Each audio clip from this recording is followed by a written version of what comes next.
প্রিয় দর্শক, স্বাগত সবাইকে নিয়মিত টকশো। এই সময় আমি জহিরুল আলম আপনাদের সঙ্গে আছি। প্রিয় দর্শক, তীব্র দাবদাহে নাভিশ্বাস মানুষের। সামনেই রমজান আসছে, কিন্তু বিদ্যুৎ পরিস্থিতি মোটেও স্বস্তি নেই। বেশ অস্বস্তিকর অবস্থা বিরাজ করছে সারা দেশে। আশুগঞ্জ থেকে বিদ্যুৎ সঞ্চালন ভেঙে পড়ায় দেশের দক্ষিণ পশ্চিমাঞ্চল এবং উত্তরাঞ্চলে বিদ্যুতের তীব্র সংকট দেখা দিয়েছে বলে ইতিমধ্যে সংক্রান্ত যে প্রতিমন্ত্রী আছেন বিদ্যুৎ ও জ্বালানি, উনি বলেছেন। হিসেব করে অবশ্য ইতিমধ্যে অনেকেই বলছেন যে বর্তমানে বিদ্যুতের যে চাহিদা এবং সরবরাহ আছে তার মধ্যে ঘাটতি প্রায় ৩,০০০-এরও বেশি। কয়েকদিনের মধ্যে আশুগঞ্জ পরিস্থিতির উন্নতি হবে, সেই অবস্থায় সার্বিক পরিস্থিতির উন্নতি হবে বলে মনে করা হচ্ছে সাময়িক, কিন্তু সার্বিক বিদ্যুৎ পরিস্থিতির উন্নতি হতে আরও সময় লাগবে, বেশ কয়েক বছর। কি পরিস্থিতি আসলে আমাদের এই বিদ্যুতের সার্বিক অবস্থা, এবং সেই সঙ্গে আজকে অন্যান্য জ্বালানি পরিস্থিতির বিষয় নিয়ে আমরা আলাপ করব। মানুষের স্বস্তির কোনো জায়গা আছে কিনা জানতে আজকে আলাপ করবার জন্য স্টুডিওতে দুজন অতিথিকে আমন্ত্রণ জানিয়েছি। শুরুতে পরিচিত হব। রয়েছেন অধ্যাপক Shamsul Alam, consumers association of Bangladesh, ক্যাবের জ্বালানি উপদেষ্টা। স্বাগত আপনাকে। রয়েছেন সিনিয়র সাংবাদিক, দৈনিক প্রথম আলোর বিশেষ প্রতিনিধি অরুণ কর্মকার। স্বাগত আপনাকে। লোডশেডিংয়ের অবস্থায় খুবই শোচনীয় অবস্থা বিরাজ করছে দেশে। তো এই অবস্থা কেন এই সময়টার মধ্যে এত তীব্র হয়ে এলো, আপনার একটু বিশ্লেষণ জানতে চাই। যে বিষয়টি আমাদের প্রথমেই বলতে হয় যে এই পরিস্থিতি অবশ্যম্ভাবী ছিল না। এই পরিস্থিতি কোনো আকস্মিক নয়, কোনো দুর্ঘটনাও নয়। এই পরিস্থিতি আমাদের দূরদর্শিতার অভাব এবং আমাদের পরিকল্পনাহীনতা এবং ট্রান্সমিশন, ডিস্ট্রিবিউশন, বিতরণ, বন্টন, সঞ্চালন এগুলোর মধ্যে বড় রকমের সমন্বয়হীনতার ফল, যা আজকের এই লোডশেডিং। প্রথম সরকারি পক্ষ থেকে যে কথাগুলো এসেছিল সেটা হচ্ছে যে টাওয়ার ভেঙে পড়েছে, সুতরাং আমরা বিদ্যুৎ পাঠাতে পারছি না, সে কারণে লোডশেডিং হচ্ছে। একদিন পরেই জানা গেল, সরকারি পক্ষ থেকে বলা হলো যে না, আমাদের বেশ কিছু জেনারেটর কাজ করছে না, সেগুলো ফাংশনিংয়ের ৩-৪ দিনের মধ্যে এসে যাবে, সুতরাং লোডশেডিং প্রশমিত হবে এবং আমরা অ্যাজ ইউজুয়াল অবস্থায় ফিরে আসব।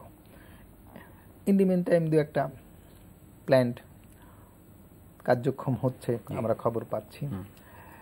এখন প্রশ্ন হচ্ছে যে হঠাৎ করে সবগুলো প্ল্যান্ট, অনেকগুলো প্ল্যান্ট, আমি সবগুলো বলবো না, অনেকগুলো প্ল্যান্ট যেগুলো ধরেন জেনারেশনে নেই, আউট অফ অর্ডার হয়ে গেল, কেউ কেউ বলছে যে রক্ষণাবেক্ষণে গেছে, ওভারহোল নিয়ে গেছে, মেরামতে গেছে। আমার প্রশ্ন হচ্ছে যে মেরামত রুটিন মাফিক হবে, তার জন্য বিদ্যুৎ সরবরাহ ডিস্টার্ব হবে কেন? এটা তো রুটিন মাফিক কাজ। আমরা যেমন দৈনন্দিন জীবনে কিছু সময় আহার করি, কিছু সময় বিশ্রাম করি, কিছু সময় কাজ করি, কিছু সময় খায় দেয়, এগুলো কি জীবনের সঙ্গে রুটিন মাফিক কাজ নয়? তার জন্য কি আমি বলি যে আমি খেতে বসছিলাম বলে আমি এই কাজটা করতে পারলাম না, আমার কাজটা ব্যাহত হলো? তা তো বলি না। একটা প্ল্যান্টের এইসব কাজের জন্য তার রুটিন কার্যক্রম ব্যাহত হয়, তার বিদ্যুৎ উৎপাদন কার্যক্রম ব্যাহত হচ্ছে, সেটাকে যৌক্তিক হিসেবে যদি আজকের এই সমস্যাকে ব্যাখ্যা করা হয়, তাহলে পুরা পাওয়ার সিস্টেম ম্যানেজমেন্ট সম্পর্কে, প্ল্যানিং সম্পর্কে যারা বলছে তাদের ধারণা নেই, তাদের অজ্ঞতা। কারিগরিভাবে তো এইসব যুক্তিগুলো গ্রহণযোগ্য নয়। এইটা হচ্ছে আমার ম্যানেজমেন্টের সঙ্গে জড়িত লোকজনদের বক্তব্য, তাদের সক্ষমতা, তাদের দক্ষতা, তাদের বিচক্ষণতার প্রশ্নে আমার একটা বিরাট প্রশ্নবোধক চিহ্ন রইল। এখন আমি ফিরে আসি যে কয়েকটা বিষয় আমাদেরকে এখন ভেবে দেখা দরকার। আমি কিছুক্ষণ আগেই সব জায়গাতে ফিল্ড লেভেলটি খোঁজ নিচ্ছিলাম, আগেও আমি জানতাম, আবার কনফার্ম করলাম, ক্রস চেক করলাম। গত বছরের তুলনায় এই বছরের লোড গ্রোথ হয়েছে 20% বলা হচ্ছে ন্যাশনাল লেভেলে। স্পেসিফিক স্পট ওয়াইজ যদি খোঁজ নিয়ে দেখা গেল 20%-এর বেশি লোড গ্রোথ হয়ে গেছে। আমি চাহিদা গত বছরে যা ছিল তা এবছরে 20% বাড়িয়ে ফেলেছে, এবং ক্ষেত্র বিশেষে তারও বেশি। আরবি তো আরও ভয়াবহ অবস্থা। আমরা শোরগোল করে প্রচার করেছি যে আমরা সব ঘরে বিদ্যুৎ দিচ্ছি, এত লক্ষ লক্ষ সংযোগ বাড়াচ্ছি, কিন্তু সেই লক্ষ লক্ষ সংযোগ বাড়ালাম, তাদের যে বিদ্যুৎ চাহিদা তাতে যা তৈরি হলো, তার সেই পরিমাণ বিদ্যুৎ আমি উৎপাদন করতে পারবো কিনা, এবং উৎপাদন করার পরে সেই পরিমাণ বিদ্যুৎ ওইসব গ্রাহককে দিতে পারবো কিনা, সেই ব্যাপারটি বিবেচনায় ছিল বলে এখন আর মনে হচ্ছে না। একটা উৎপাদন ব্যবস্থায় সাধারণত 10% যদি জেনারেশন বৃদ্ধি হয়, তাহলে সে বৃদ্ধি যথেষ্ট ধরতে হবে, যথেষ্ট বৃদ্ধি হয়েছে। সেখানে আমরা 2-4 বছর আগে যখন বিদ্যুৎ পিডিবি থেকে প্রস্তাব আসলো বিআরসিতে, তখন বলা হলো যে আমরা 20% পিডিবি বিদ্যুৎ উৎপাদন করব, সুতরাং 20% উৎপাদন ধরে আমাদেরকে দেওয়া হোক, মানে টেরিফ দেওয়া হোক, বাল্ক বিদ্যুতের দাম নির্ধারণ করা হোক। তখন আমরা চ্যালেঞ্জ করলাম যে 20% আপনারা কখনোই তৈরি করতে পারবেন না, এক বছরে এত বিপুল পরিমাণ বিদ্যুৎ উৎপাদন প্রবৃদ্ধি সম্ভব নয়। তারা জোরাজুরি করে নিয়ে গেল, পরের বছর হিসেবে দেখা গেল 9.something উৎপাদন প্রবৃদ্ধি হয়েছে। কিন্তু তার মানে তারা যথেষ্ট চেষ্টা করেছে, তারপরেও দেখা গেছে যে রিয়েলিটি এই যে 10%-এর বেশি গ্রোথ সম্ভব না। তাহলে আজকে আপনি 20% গ্রোথ হয়ে গেল, আপনি বিদ্যুৎ সেই 20% গ্রোথ উৎপাদন করতে পারবেন, এই বুঝটা যদি মাথায় কাজ করে, তাহলে সে দেশের বিদ্যুৎ ব্যবস্থায় সর্বনাশ হওয়া ছাড়া তো আর কিছু হতে পারে তা আমার বুঝে আসে যা, সেই সর্বনাশই আজকে হয়েছে। একটা ব্যবস্থাপনার মধ্যে একদম বড় ধরনের জটিলতা বা দুর্বলতা, ওইটা খুবই সঠিকভাবে আলম ভাই বলছেন যে ব্যবস্থাপনার সমস্যাটা এই পর্যায়ে। এবছর আপনার এখন তো মে মাস, এপ্রিল পুরোটাই প্রায়, এবং এই যে মে মাসের গত 7-8 দিন এর আগে পর্যন্ত আবহাওয়াগত কারণে প্রচুর বৃষ্টি হইল। আবহাওয়াগত কারণে বিদ্যুৎ বিভাগ এত আরামে ছিল যে এরা বোধহয় কিছুটা গা ছাড়া ভাব এদের মধ্যে চলে আসছিল, কারণ অনেক কম জেনারেট করতে হয়েছে বিদ্যুৎ, ডিমান্ড খুব কম ছিল। এপ্রিল থেকে এ পর্যন্ত গত 7 দিন বাদ দিলে এ সময় এসি, তারপরে ফ্যান লোড খুবই খুবই কম ছিল, যে কারণে তাদের মধ্যে একটা গাছারা ভাব ছিল বলে আমার মনে হয়। সেই কারণে তারা করলো কি, রমজানকে ধরে, রমজানে যাতে বিদ্যুৎ পরিস্থিতিটা খুব স্মুথ রাখা যায়, সেই জন্য কয়েকটা প্ল্যান্ট তারা একবারে মেইনটেনেন্সে দিয়ে দিল। কিন্তু এর মধ্যে তো বৃষ্টি চলে গেল, প্রচন্ড গরম চলে আসলো, ওইগুলি সব বন্ধ মেইনটেনেন্স। ওরা আরো 2 দিন 3 দিন, কোনোটা 5 দিন পরে আসবে। এই হিসেব নিকেশটা হয়নি ঠিক মতো, হয় না। ওই কারণে ওই যে বেশ একটা দীর্ঘ সময় এবছর গ্রীষ্মের শুরুটা তারা খুবই আরামে কমফোর্টেবল ছিল, বিদ্যুতের ডিমান্ড অনেক কম ছিল আবহাওয়ার কারণে। এটা একটা, কিন্তু এইটা আসলে তো কোনো যুক্তির কথা না, এটা আপনার মনে রাখতে হবে, মাথায় রাখতে হবে, যে কোনো পারসেপশন থেকে। হ্যাঁ, এটা আপনার মনে রাখতে হবে। এবং কখনোই ওরকম কতগুলি এফিসিয়েন্ট প্ল্যান্ট, সেইটা আপনি 450 মেগাওয়াট, 300, 350, 250, 200 মেগাওয়াট, এগুলি 5টা 7টা একবারে আপনি মেইনটেনেন্স, অনেকগুলো তো আমরা দেখছি যে একটা পত্রিকা, আপনাদের একটা পত্রিকা হিসেবে দেখলাম যে অনেকগুলো মেইনটেনেন্সে যাচ্ছে। এইটা একবারে এভাবে মেইনটেনেন্সে দেওয়াটা কোনোভাবেই ঠিক না। আপনি যত অ্যাটলিস্ট 7-8টা হবে, হ্যাঁ, যত কমফোর্টেবল লেভেলেই থাকেন। জি, তো ওই জায়গাটা একটা ম্যানেজমেন্টের সমস্যা হয়ে গেছে, ওয়েদারের কারণে যেটা ভেস্তে গেল, তারা করতে পারলো না। আর কিছু বিষয় আছে। একটা বিদ্যুতের ক্ষেত্রে বড় বিষয় হলো জ্বালানি। সরকার গত বছর একটা উদযাপন করলো যে 15,000 মেগাওয়াট উৎপাদন ক্ষমতা তারা অর্জন করেছে।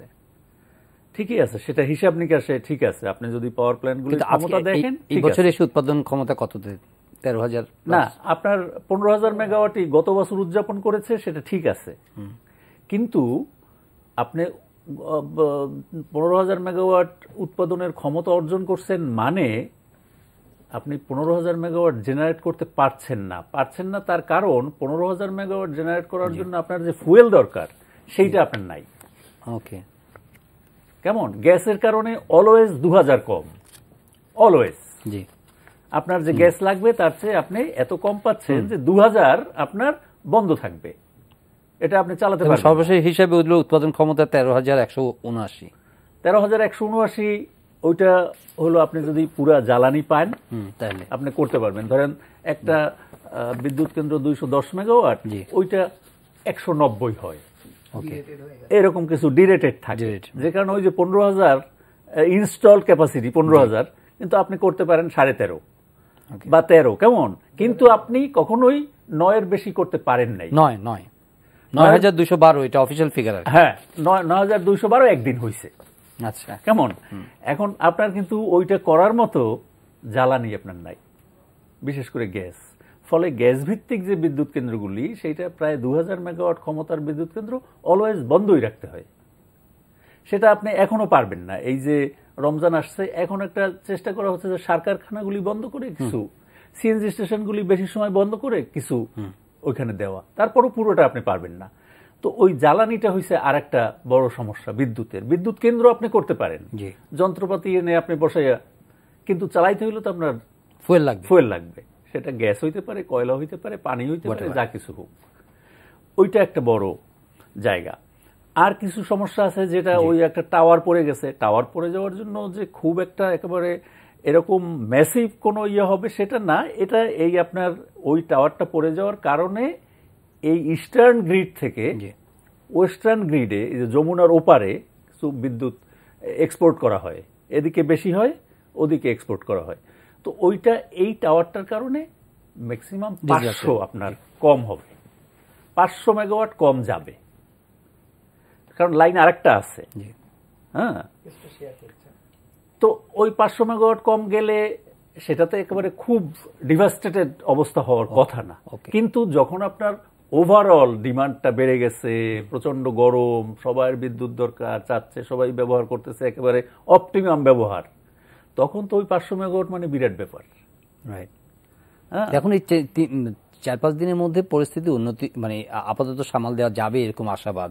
কিন্তু আপনি যেটা বলেন যে ব্যবস্থাপনার ক্ষেত্রে যে দুর্বলতার কথাগুলো আপনি তুলে ধরছেন, সেটার জন্য ওখানে তো কোনো ডিক্লাইনিং বা কোনো ডিনাইং মুড তো নাই সরকারের, বা মন্ত্রী যেরকম বলছে যে একেবারে ভালো কমফোর্টেবল অবস্থা তৈরি করতে 3-4 বছর সময় বা আরো বেশি সময় লাগতে পারে।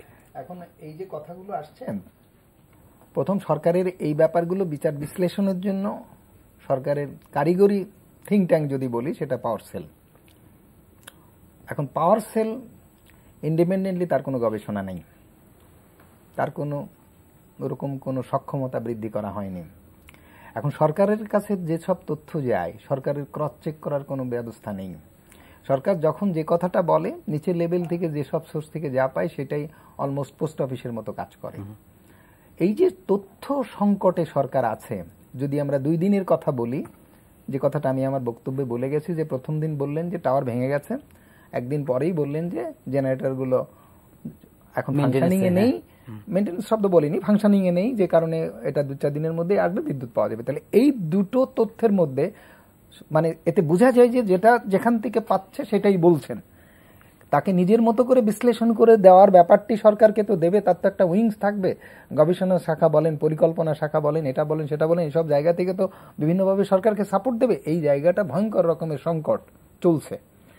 এই অবস্থায় যদি বিদ্যুৎ সেক্টরের মতো একটা সেক্টর সরকারের হয়, তাহলে আপনার আর কোনো কিছু তো ভাবার দরকার নেই। এটা গেল একটা দিক।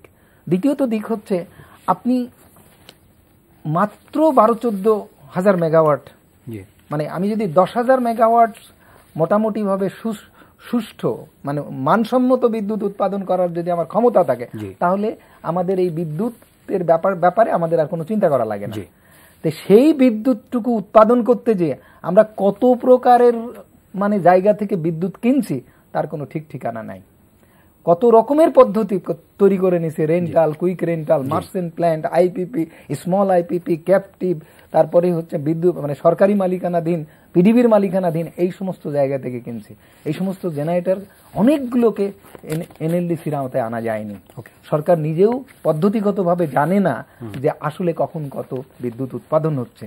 এইরকম একটি অব্যবস্থার মধ্য দিয়ে যে সেক্টরকে চালানো হচ্ছে, সেই সেক্টরের থেকে যদি বলা হয় যে 3 মাস পরে ঠিক হয়ে যাবে, 4 দিন পরে ঠিক হয়ে যাবে, 6 মাস পরে ঠিক হয়ে যাবে, তাতে বলা হচ্ছে না 3-4 বছর সময় লাগবে, 3-4 বছর সময় লাগবে, যাই বলা হোক না কেন, এগুলো জেনে বুঝে বিচার বিশ্লেষণ করে সঠিক বেজের উপর, কারিগরি বেজের ভিত্তির উপর দাঁড়িয়ে বলা হচ্ছে না। যদি তাই বলা হতো, তাহলে সরকার ক্ষমতায় আসছে আজকে 2009 সালে। 9 সালের পরে সরকারের হাতে ছিল একটা পার্টিসিপেটরি পার্সপেক্টিভ প্ল্যান ছিল, সরকারের হাতে ছিল মাস্টার প্ল্যান ছিল, সরকারের 6-5 প্ল্যান ছিল, সরকারের 7-5 প্ল্যান ছিল। মাস্টার প্ল্যান 2-3 বার বলা হয়েছে, এগুলো কোনো ডকুমেন্ট অনুসরণ করে বিদ্যুৎ খাত পরিচালিত হয়নি, বিদ্যুৎ খাতের উন্নয়ন কার্যক্রম গৃহীত হয়নি। প্রথম রোডম্যাপ তো আছে না, সেগুলো কোনটাই ফলো করা হয়নি। যখন যেমন এসছে তখন তেমন ভাবেই বিদ্যুৎ খাতের জেনারেশন বাড়ানো হয়েছে, ওইটা করা হয়েছে, সেটা করা হয়েছে, এগুলোর সঙ্গে যদি মিলাতে যায়, তাহলে দেখা যাবে যে পুরাপুরি কোনো কনসিস্টেন্সি কিন্তু যেটা কমপ্লায়েন্স নাই। একটা তাহলে জি তাহলে আমি কি করে বলবো যে সরকারি তরফ থেকে যেসব কথাবার্তা 2009 সাল থেকে বলে আসা হচ্ছে আজকে পর্যন্ত কোনো কথাই কার্যকর হয়নি। 2014 সালে বিদ্যুতের দাম কমিয়ে আনা হবে বলা হয়েছিল, এবং যখন বাড়ানো হয়েছিল তখন যেসব কথাবার্তা বলে বাড়ানো হয়েছিল, আজকে বিদ্যুতের দাম কমানোর সর্বরকম অবস্থা বিরাজ করছে। সেই সবগুলো আমরা কৌশলগত আসবো আমরা এই প্রসঙ্গে, কারণ সেটা আবার বাড়ানোর কমানো তো দূরের কথা, পর দিকে যাচ্ছে। তাহলে আপনি বলেন যে যখন যে কথাটা যেমন মনে হচ্ছে তেমন ছেড়ে দেওয়া হচ্ছে, যে কথা বলার পেছনে কোনো দায়িত্ব কাজ করছে না, সুতরাং কথাই থেকে যাচ্ছে। অরুণ কর্মকার, কিন্তু আমরা তো জানি যে ইভেন রূপকল্প 2021-এও প্রধানমন্ত্রী নিজেও বলেছেন যে বিদ্যুৎ উৎপাদনের যে চলমান যে গতি আছে এটা অব্যাহত রাখা হবে, এবং সেটার জন্য প্রচুর এফোর্টও দেখা হয়েছে। আপনি বলছেন যে মাল্টি প্রংড অ্যাপ্রোচ নেওয়া হয়েছে, বিভিন্ন টাইপের ডাইভার্স সোর্সের মাধ্যমে বিদ্যুৎ আনার ব্যবস্থা করা হয়েছে, চেষ্টা করা হয়েছে, এবং এটার মাধ্যমে লক্ষ্য কি 2021-এর মধ্যে দেশের শতভাগ মানুষকে বিদ্যুৎ দিতে পারবে। Is that feasible? এটা ফিজিবল। আচ্ছা, এটা ফিজিবল, আপনি কানেক্ট করতে পারবেন। যেমন আরইবি এখন প্রতি মাসে 3 থেকে 4 লাখ নতুন কানেক্ট করছে। কানেক্ট করার মানে ফিজিক্যাল কানেকশনটা আপনি পাইলেন, ওকে, কিন্তু আপনি বিদ্যুৎটা পাবেন কিনা সেটা অনিশ্চিত। কারণ আপনার জেনারেশন শর্টেজ আছে, কারণ আপনি এই যে বিদ্যুৎ দেওয়া নিশ্চিত করার অর্থ কি শুধু কানেকশন নাকি বিদ্যুৎ? নিশ্চয়ই বিদ্যুৎ দেওয়া, নিশ্চয়ই বিদ্যুৎ দেওয়া, কিন্তু সেই জন্যই বললাম যে আপনি কানেক্ট করতে পারবেন, বিদ্যুৎ দিতে পারবেন কিনা সেটা অনিশ্চিত। কারণ আপনার জেনারেশন শর্টেজ আছে, আপনার ফুয়েল কনস্ট্যান্ট আছে, আপনার এই যে 4 লাখ করে প্রতি মাসে দিচ্ছেন, এটা এদেরকে বিদ্যুৎটা দিতে হইলে এটা অবকাঠামো লাগে, ডিস্ট্রিবিউশন লাইন লাগে, এই যে একটা ভালো দারুণ কথা বলেছেন, সঞ্চালনের সাপোর্ট লাগে। সেগুলি কিন্তু চট করে 1 মাসে 4 লাখ আপনি কানেক্ট করতে পারেন, কিন্তু ওই অবকাঠামো, ওই 4 লাখের জন্য অবকাঠামো আপনার 1 বছর লাগবে করতে। সো আপনার ওই গ্যাপটা থাকবে। ওনার এই প্রশ্নে আমি শুধু 1 মিনিটে যোগ করব। উনি যে কথাটা বললেন আজকে ফিল্ডে কি হয়েছে, কানেক্ট হয়েছে, যেটা উনি বললেন, যেটা মানে অরুণদা বললেন যে 2 লাখ 3 লাখ টাকা করে প্রতি মাসে বাড়ানো হয়েছে, তার প্রেক্ষিতে কি হয়েছে, লোডশেডিং যে ওই সব জায়গায় হচ্ছে শুধু বিদ্যুৎ সাপ্লাই কম হচ্ছে বলেই হচ্ছে তা কিন্তু নয়। আরও আরেকটা কারণ হয়েছে, সেখানে ফ্রিকোয়েন্সি আনব্যালেন্স হয়ে গেছে, সেখানে ফেজ আনব্যালেন্স হয়ে গেছে, ভোল্টেজ লেভেল ফল করেছে। তার মানে তারা বিদ্যুৎ দিলেও তারা তাদের কনজিউমারকে বিদ্যুৎ পৌঁছাতে পারছে না, যেটা ওই যে উনি বললেন অবকাঠামো তো কত কনস্ট্যান্ট। তার মানে আপনি সাপ্লাই কম আছে এটা তো একটা ব্যাপার আছেই, কিন্তু সাপ্লাই এনশিওর করলেও আরইবি যে দীর্ঘদিন ধরে লোডশেডিং এর মধ্যে আছে, যে কথাটা জাতীয় পর্যায়ে ওইভাবে ফোকাস হচ্ছিল না, সেটা এখান থেকে বলা হচ্ছিল যে আমার সাপ্লাই অ্যাভেলেবল আছে, কথাটা একেবারে ভিত্তিহীন নয়। সাপ্লাই অ্যাভেলেবল থাকার পরেও আরইবির লোড মানে কনজিউমার পর্যায়ে বিদ্যুৎ সবসময় সব ক্ষেত্রে পৌঁছানো যায়নি এই 3টা কনস্ট্যান্টের কারণ, phase unbalance, frequency unbalance, voltage low. এই 3টার কারণে দেখা যাচ্ছে যে সেখানে কোনো ক্ষেত্রে লোড ট্রান্সফার হচ্ছে না। তো এই যে মানে সামঞ্জস্যহীনতা, ভারসাম্যহীনতা, এটা একটা কথা। আপনি মাননীয় প্রধানমন্ত্রীর কথা বলছিলেন না, মাননীয় প্রধানমন্ত্রী 2014 সালে বিদ্যুৎ ও জ্বালানি মন্ত্রণালয় পরিদর্শনকালে 2টা নির্দেশনা দিয়ে গেছিলেন যে কোরিয়ার মতো যে সমস্ত দেশ বিদ্যুৎ খাত সরকারি খাতে রেখে উন্নয়নে সফল হয়েছে, তাদের অভিজ্ঞতার আলোকে পিডিবির কি করণীয় আছে সেটা, এবং পিডিবিকে দক্ষ এবং তার কার্যক্রমে উৎকর্ষ সাধনের জন্য কি করণীয় সে ব্যাপারে একটা প্রতিবেদন তৈরি করার তার নির্দেশ ছিল। সেটা কোনোটাই হয়নি, বরঞ্চ উল্টাটা কাজটা কি হয়েছে, যে বিদ্যুৎ উন্নয়ন তহবিল যেটা গঠন করে পিডিবিকে দেওয়া হয়েছিল অনুদান হিসেবে দিয়ে পিডিবির সক্ষমতা বাড়ানো হয়েছিল 2011-12 সালের দিকে, এখন সেটা করা হয়েছে কি সেই আইন পরিবর্তন করে পিডিবিকে 40% রেখে 60% পিডিবির বাইরে দিয়ে পিডিবিকে আরো অক্ষম করা হয়েছে। তার মানে প্রধানমন্ত্রীর নির্দেশনাও বিদ্যুৎ খাত উন্নয়নে এটা কোনো ঘাস জল খাচ্ছে না।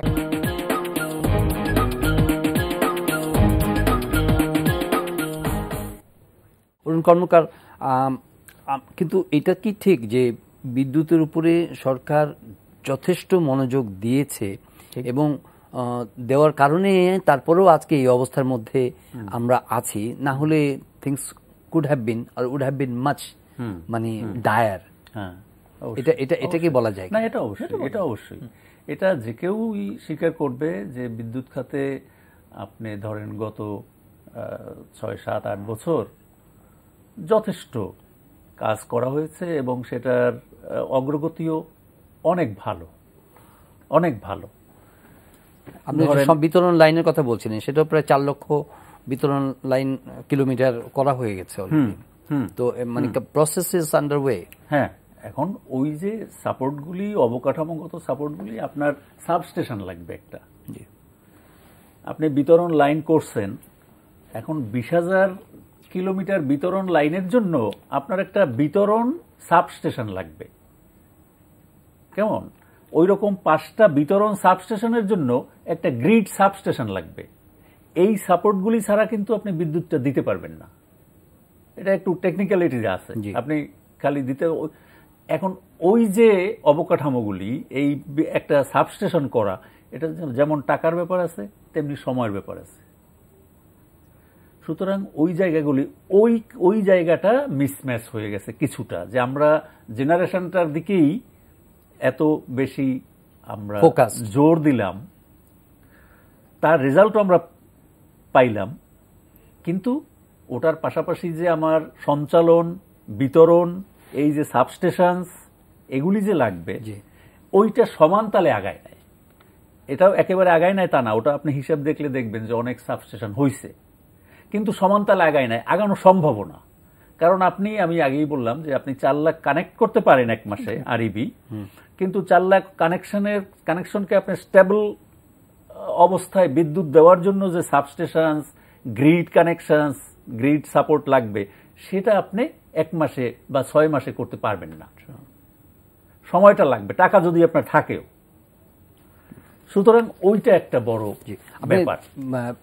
মূল্যের প্রসঙ্গটাই অবতারণা করেছিলেন আগে। মূল্যের প্রসঙ্গটা অবতারণার, মানুষের তো এটা একটা সাফারিং আছেই, এখন সাফারিংটা অনেক বেশি কঠিন অবস্থায়, কিন্তু মূল্যটা একটা কনসার্ন। এখন যে কথাটা আমাদের আলোচনার প্রথম দিকে এসে গেছে, যে আমি উৎপাদন ক্ষমতা বাড়ালাম, পাওয়ার স্টেশন করে ফেললাম, আমি বলে দিলাম যে আমার 15,000 মেগাওয়াট বিদ্যুৎ উৎপাদন ক্ষমতা বেড়ে গেছে। আমার প্রথম ছিল 400-500, আমি অলরেডি 3 গুণ করে ফেলেছি। এগুলো তো আপনি বলতেই পারেন, সে অবস্থা এখন প্রিভেল করছে।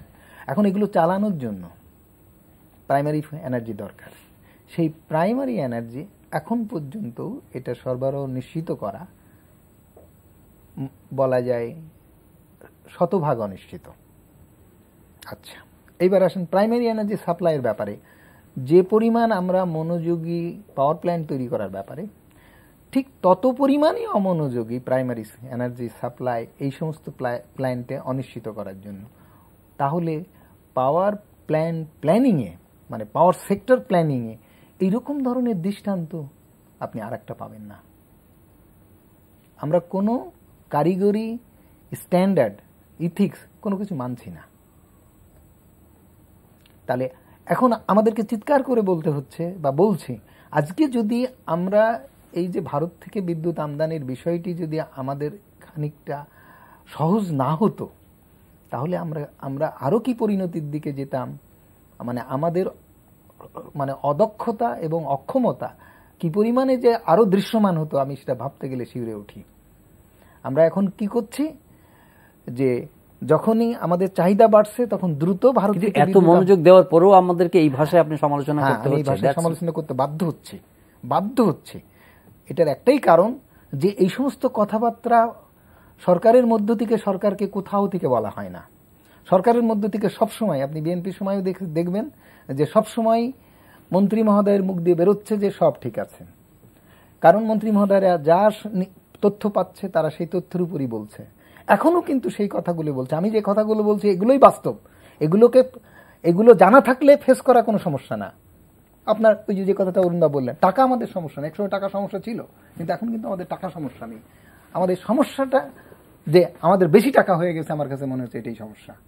তো এই জায়গাগুলো প্রথমত হচ্ছে যে আমার সমস্যাটা কি সেটা আমাকে পুরাপুরি নির্মোহভাবে বুঝতে হবে। তাতে আমার দোষ কি গুণ সেটা আমার দেখা চলবে না।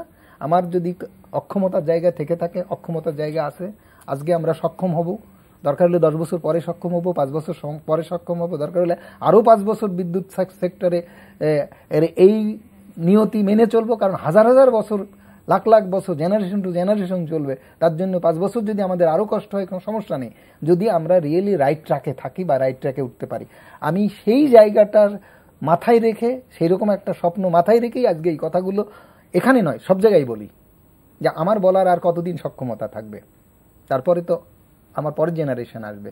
তো তারা যাতে ধারাবাহিকভাবে সরকার নামক ইনস্টিটিউশনে, যিনি সরকার আসুক, তিনি যাতে এই সেক্টরটাকে যদি ঠিকমতো চালাতে পারে, দেশের অনেক প্রবলেমই সলভ হয়ে যাবে। মূল্য বৃদ্ধির একটা পরিকল্পনা খুব, আচ্ছা, এটা আমি মূল্যর জায়গাটা একটু ট্রিকি। আপনি বলছেন যে 2014-তে দেওয়া হয়েছিল মূল্য কমিয়ে ফেলার কথা, সেটা কি প্ল্যান ছিল? আমরা বেশ বড় কিছু প্ল্যান্ট করব, কোল বেস এবং গ্যাস বেস। কেমন? আপনি যদি বিদ্যুতের দামটা সহনীয় রাখতে চান, অ্যাফোর্ডেবল করতে চান সাধারণ মানুষের কাছে, তাইলে আপনার ওই সস্তা জ্বালানির দিকে যেতে হবে। সস্তা জ্বালানি সবচেয়ে হলো গ্যাস, তারপরে কয়লা। এখন সরকার প্ল্যান করছিল অন্য সোর্স, পানি আছে, হাইড্রো আপনি করতে পারেন, আমাদের সেই সোর্স নাই। না, কেমন? যেটুকু আছে আমরা কাপ্তাইতে একটা করে রাখছি, এই আর বেশি আমাদের কিছু নাই। কেমন? এখন আপনি যদি বিদ্যুৎ সস্তা করতে পারেন, জেনারেশনটা আপনি যদি প্রোডাকশন কস্টটা আপনি সীমিত রাখতে পারেন, তখন না আপনি বিদ্যুতের দামটাও কম রাখতে পারবেন, না বাড়াইলে আপনি হবে। সেটার জন্য দরকার কি? আপনার গ্যাস বেস পাওয়ার প্ল্যান্ট করা। গ্যাস বেস পাওয়ার প্ল্যান্ট করতে হইলে আপনার গ্যাস লাগবে।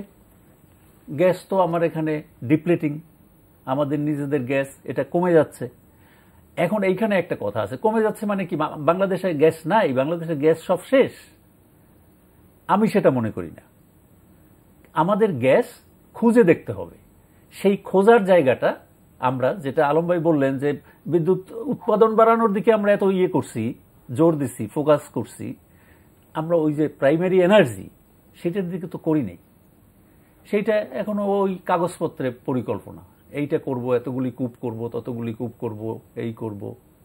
এখন আপনি না করলে গ্যাসটা আপনি পাবেন কোথায়?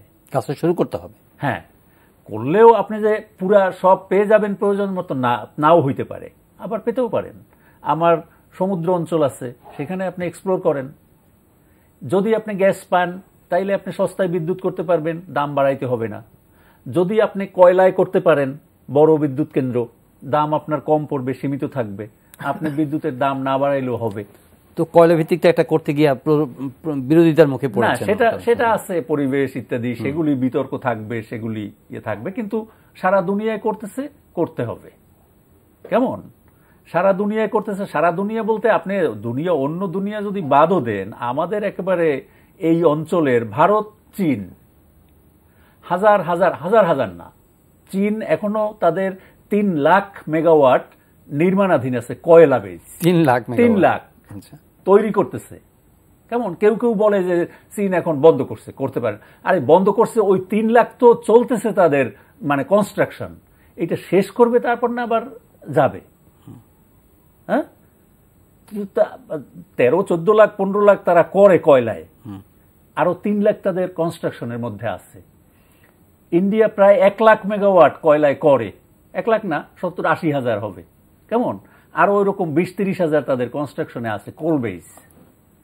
এখন আমরা এমন এক হয়ে গেছি আমরা এই দুনিয়াতে, যে এরা লক্ষ লক্ষ মেগাওয়াট করে কয়লায় আমাদের আশেপাশে, তাতে তাদের কোনো পানি বায়ু কোনো সমস্যা নাই।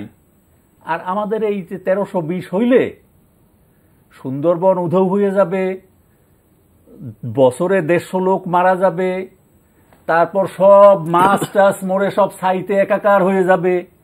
এখন এগুলি বললে আপনি কি করবেন?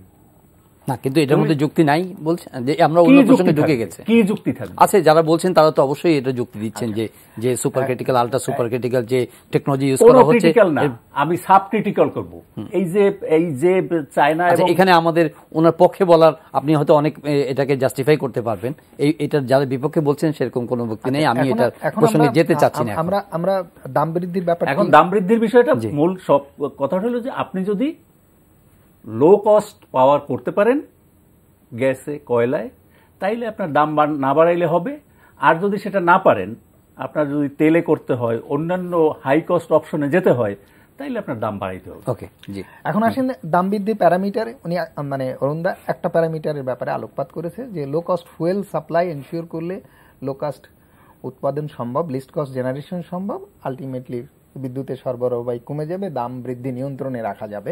এটা একটা বেসিক জায়গা উনি টাচ করেছেন। এখন আসেন যে তেল থেকে আমরা বিদ্যুৎ উৎপাদন করছি, তেল বিদ্যুৎ পিডিবির হিসাবেই এসছে 2014-15 সালের দিকেই তারা হিসাব দিয়েছে যে পিডিবির উৎপাদিত বিদ্যুতের তেলের দরপতন যদি সমন্বয় করা হয় প্রাইভেট খাতে, তারা যেটা এখন ফার্নেস অয়েল 42 টাকায় কিনছে সেটা 26 টাকায় কেনা সম্ভব, তাদেরকে ট্যাক্স ভ্যাট মুক্ত যদি করে দেয় প্রাইভেট সেক্টরের মতো 10% সার্ভিস চার্জ দিক না দিক সেটা ইম্যাটেরিয়াল, তাহলে সেই দরপতন সমন্বয় হলে বিদ্যুতের উৎপাদন ব্যয় অনেক কমে আসে এবং তাদেরকে লস দিতে হয় না।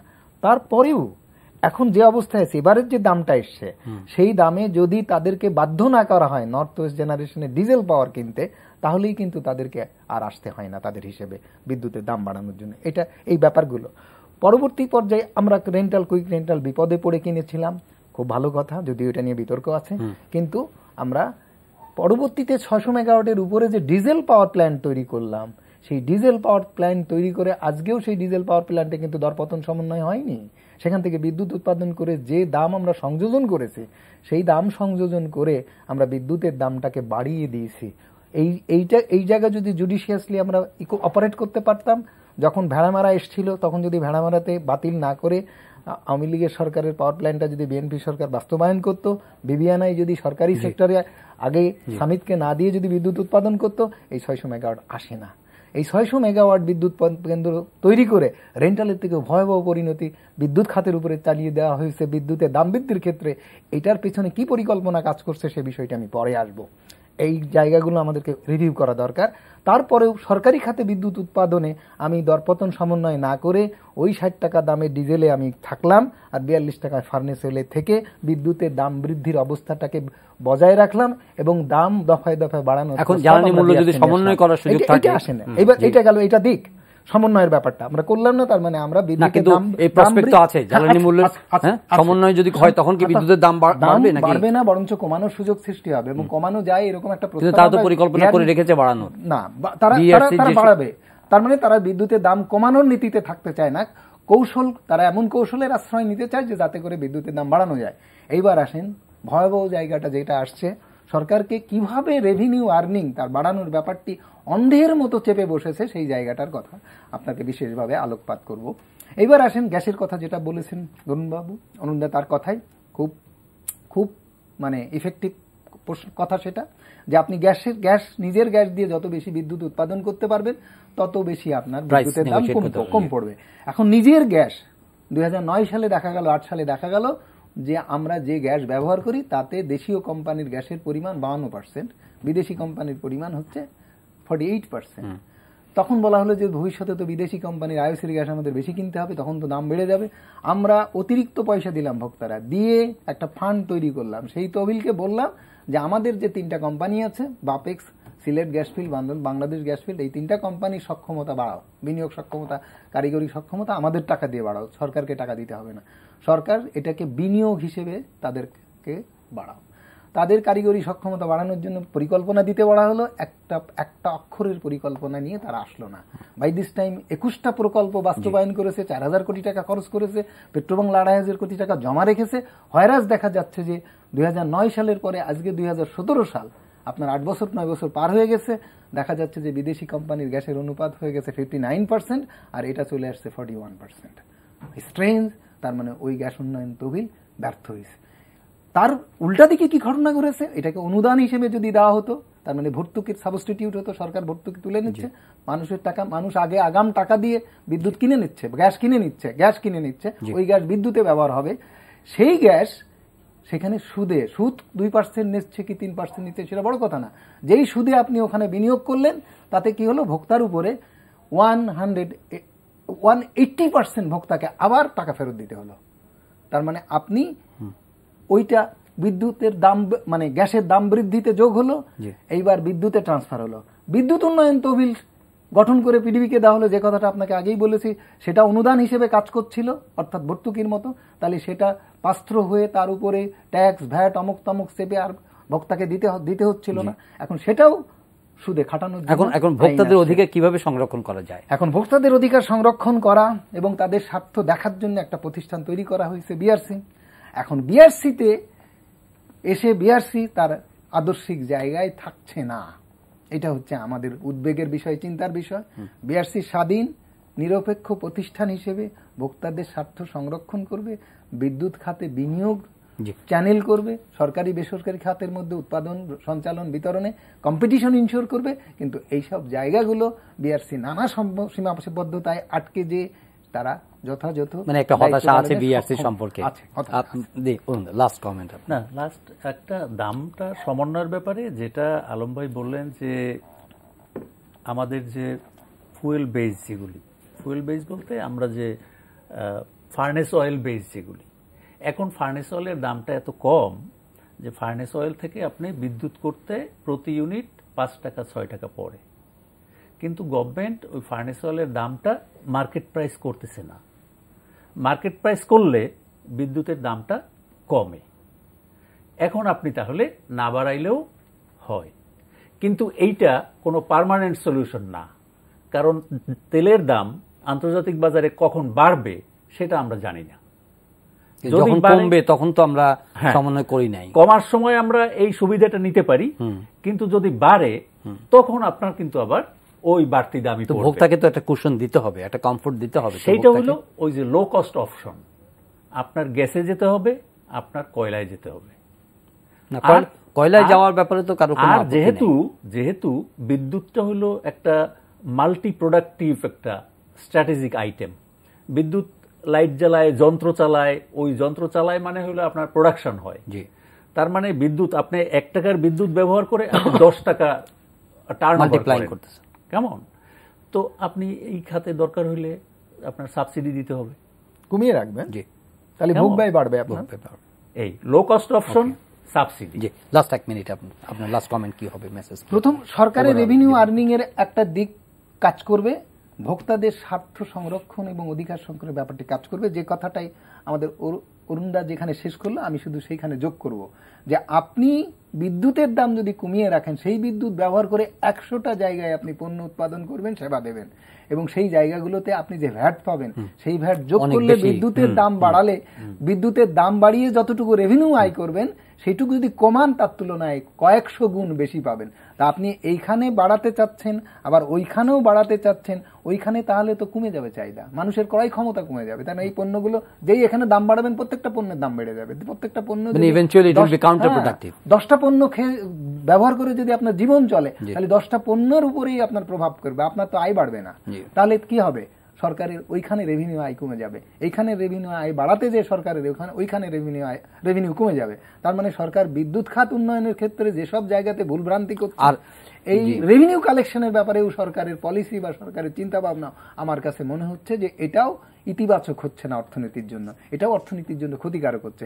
আমি ওনার সঙ্গে শতভাগ একমত যে বিদ্যুতের দাম, জ্বালানির দাম আমাদের মতো দেশে অবশ্যই ভর্তুকি দিয়ে হলেও কমিয়ে রাখতে হবে। ব্যবস্থাপনা দুর্বলতা নিয়ে আমরা আলাপ করলাম, কিন্তু দুর্নীতির বিষয়টা আমরা কিন্তু দুর্নীতির বিষয়টি তো দুর্নীতির বিষয় হচ্ছে যে ওই যে আপনি খুব ছোট্ট উদাহরণ দিয়ে আমি শেষ করতে যাচ্ছি যে আপনি পারমাণবিক বিদ্যুৎ কেন্দ্র, আপনি 600 মানে 600 কোটি টাকা 500 কোটি টাকায় আপনি 5,000-6,000 কোটি টাকায় আপনি বিদ্যুৎ কেন্দ্র তৈরি করতে চাচ্ছিলেন বা তৈরি করার প্রস্তাব ছিল। এখন সেটা 12,000 কোটি টাকা লাগতেছে। আজকে কিন্তু বিদ্যুৎ কেন্দ্র তৈরি শুরু হয়নি। এইবার আসেন রামপাল বিদ্যুৎ কেন্দ্রের, সেখানে অনেক রকমের বহু রকমের খরচ আছে। সেই খরচটা অন্যান্য পাওয়ার প্ল্যান্টের তুলনায় অনেক বেশি, আমি আর ভেতরে যাচ্ছি না। সেখানে খরচ পড়বে কত? $2 বিলিয়ন কম। আর পায়রাতে এখনই চীনা ইনভেস্টর যৌথ মালিকানায় আসছে, বলা হচ্ছে $2.5 বিলিয়ন খরচ পড়বে। তারপরে যখন 5 বছর পরে শেষ হবে কত পড়বে? এই যে আনসলিসিটেড ওয়েতে আযাচিত প্রস্তাবের উপরে আরবিটারি ওয়েতে যে কাজ দেওয়া হচ্ছে, তাতে কাজের মান ক্ষুণ্ণ হচ্ছে। পাওয়ার প্ল্যান্টের উন্নত মানের পাওয়ার প্ল্যান্ট পাওয়ার ব্যাপারে যেমন না পাওয়ার ব্যাপারে ঝুঁকি বাড়ছে, পাশাপাশি আপনার খরচ বাড়ছে, উৎপাদন ব্যয় বাড়ছে, অর্থাৎ বিদ্যুতের দাম বাড়ছে। তার মানে এই জায়গাটায় এই বাড়ার বিষয়টি যে দুর্নীতি সম্পৃক্ত, সেটা আইনের কাভারেজ দিয়ে আমরা দুর্নীতি বা বেড়ে ব্যয় বৃদ্ধিকে, আমিও ব্যয় বৃদ্ধি বলছি, দুর্নীতি বলছি না, এই যে ব্যাপারটি কৌশলের আশ্রয় সরকারের মধ্যে না হচ্ছে, সেটাকে তো সমালোচনার জায়গায় না এনে, উদ্বেগের জায়গায় না এনে, উৎকণ্ঠার জায়গায় না এনে তো আমি পারি না। ধন্যবাদ অধ্যাপক শামসুল আলম, ধন্যবাদ অরুণ কর্মকার স্টুডিওতে আসার জন্য। প্রিয় দর্শক, আজকের অনুষ্ঠান এখানে শেষ করলাম।